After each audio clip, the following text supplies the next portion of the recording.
অর্থ ও পরিকল্পনা প্রতিমন্ত্রী এম এ মান্নান এমপি বলেছেন 2018 সালের মধ্যে সুনামগঞ্জ জেলার প্রতিটি ঘরে বিদ্যুতের বাতি জ্বলবে। তিনি ছাতকের ঐতিহ্যবাহী ভাতগাঁও, জাউয়া বাজার ও দক্ষিণ সুনামগঞ্জ উপজেলার পূর্ব পাগলা ইউনিয়নের সর্বস্তরের জনগণ আয়োজিত ও ছাতারপুর গ্রামের বিশিষ্ট সমাজসেবী ও শিক্ষানুরাগী যুক্তরাজ্য কমিউনিটি নেতা মোহাম্মদ আব্দুল দয়াসের সার্বিক সহযোগিতায় এলাকার বিভিন্ন উন্নয়নমূলক কাজ বাস্তবায়নের লক্ষ্যে আয়োজিত জনসভায় প্রধান অতিথির বক্তব্যে এসব কথা বলেন। ছাতারপুর গ্রামের উত্তরের মাঠে অনুষ্ঠিত জনসভায় ভাতগাঁও ইউনিয়নের চেয়ারম্যান মাস্টার আওলাদ হোসেনের সভাপতিত্বে প্রধান অতিথির বক্তব্যে এম এ মান্নান এমপি বলেন, সুদূর প্রবাসে বসবাস করে যুক্তরাজ্য কমিউনিটি নেতা মোহাম্মদ আব্দুল দয়াস তার এলাকায় সার্বিক উন্নয়নের চেষ্টা চালাচ্ছেন। এটা তার নারীর টানের প্রমাণ।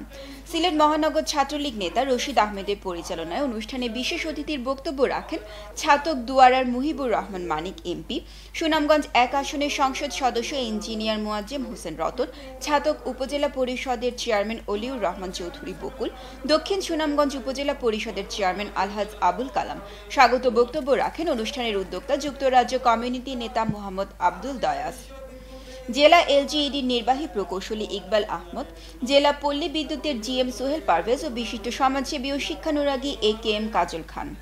অনুষ্ঠানে এই এলাকায় একটি হাই স্কুল প্রতিষ্ঠার জন্য বিশিষ্ট শিক্ষানুরাগী AKM কাজল খান 20 লক্ষ টাকা মূল্যের ভূমি দান করেন।